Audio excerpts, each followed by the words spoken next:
that's basically the way I lived.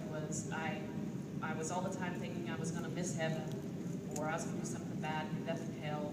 And I didn't really understand God's love.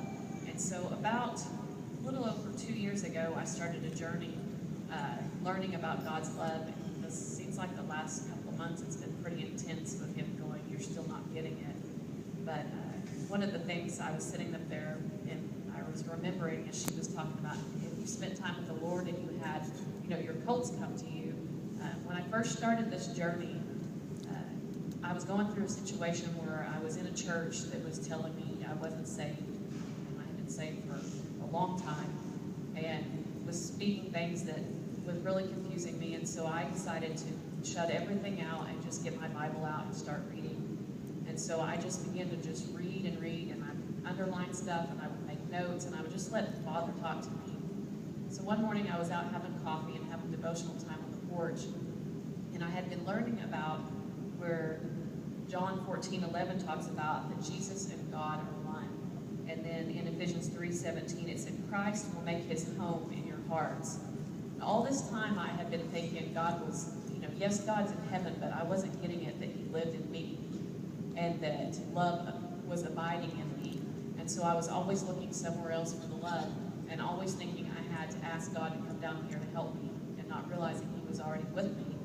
And so I'm sitting out on the porch that morning, and it's like kind of, really sinking in that God is living inside me. And I had my eyes closed, and the yard was completely empty. And as I'm sitting there, the more I'm dwelling on that God's in me and how much he loved me, I started hearing squirrels and birds and, nature. I could hear the yard filling up with nature. When I opened my eyes, the yard was filled with squirrels and birds, and there was like 6 deer in the yard. And we had seen a couple of deer and squirrels in and out of the yard, but nothing like that. And so it was almost like everything was in a 3D experience. I saw everything come to life, because it was, really sinking in how much God loved me and how much he's in me. And so I got distracted, and within just like that, everything scattered, and it just amazed me. And so it reminded me of that, to not forget those experiences of how much God's love draws, nature, how much God's love draws people to us. And he's been taking me through some examples in the Bible of his love, and how he doesn't focus on those sins and those mistakes in our lives, but he focuses on how he sees us. And one of the most touching examples to me of God's love is the prostitute that the Pharisees threw at Jesus' feet. And they bring her and they throw her at his feet, and they've got stones in their hand, and they're getting ready to stone her to death, and they're expecting Jesus to jump on board with them. And so he actually looks at the Pharisees and he says, "You without sin, you cast that first stone." And last week when I was reading on this and thinking about it, it finally hit me that I had never thought about it before, but Jesus could have picked up a stone and stoned her, because he was without sin. And so he looks at them and says, "You without sin, you throw that stone." And they scattered, because they knew, first of all, I think they knew that Jesus knew what exactly was in their hearts and could have exposed them. But that's not the God we serve. He had every opportunity to expose her and them. And so he ends up, asking this lady, "Where are your accusers?" And she looks around and says, "There aren't any." And he says, "Neither do I accuse you." And it talks about how he lifts her up, tells her to go sin no more. And what I pictured is that when he lifted her face towards his, and when she looked in his eyes, the reflection she saw back out of his eyes was exactly how Jesus saw her. Healed, forgiven, whole. And that's what caused her to be able to go forward and not live a life of sin anymore, to go free and to know how much God loved her. This morning I was thinking about the prodigal son, and I can't even tell you how many times I've been the prodigal daughter. God has a plan, and it's not going in my timing. It's making me uncomfortable, so I go out on my own and try to take care of it.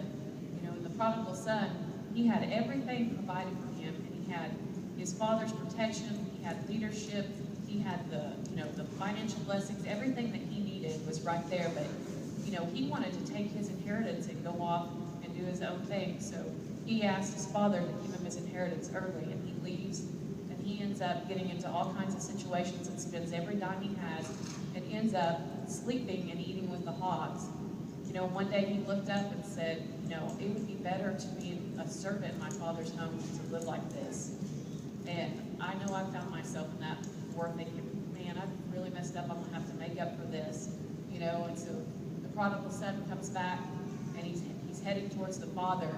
And the father sees him down the road and runs to him. And so I just, you know, kind of picture that father every day probably made several trips up and down that road looking for his son.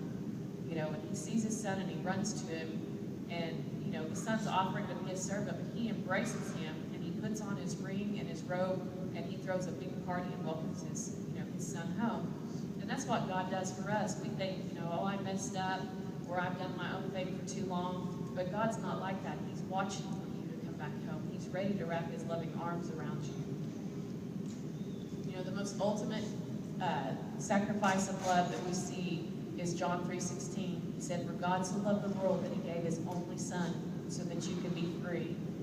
And I know we just went through Easter and we probably saw the Passion of Christ or saw plays and stuff, but it doesn't hold a candle to what really Jesus went through and what God went through. And, you know, I can't imagine, you know, watching my child be beaten and humiliated and hung on a cross to die for somebody else.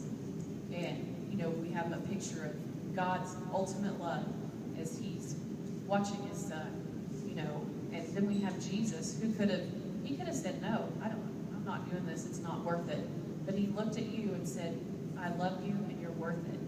And so he's hanging on the cross, and this has always touched me, how he's hanging on the cross and one of the thieves on the other side is making fun of him and just adding more humiliation to him and saying, if you're who you say you are, you could call down legions of angels and rescue us. And he's just kind of mocking him, and the man on the other side says, you don't know who you're talking to. You know, this is my paraphrase, but he's like, you don't know who you're talking to. He recognized the ultimate picture of love hanging on that cross, and he looked at Jesus and he said, will you remember me? And Jesus told him, today you'll be with me in paradise. And so what I'm really just, you know, wanting you to take away today is, you know, how much he loves you, and there is nothing that you can do that will change his love. He won't love you any more or any less than he already does, because he's given the ultimate sacrifice for you already. And so, you know, when you leave here today, just keep dwelling on that, and every day get up and tell yourself, God loves me.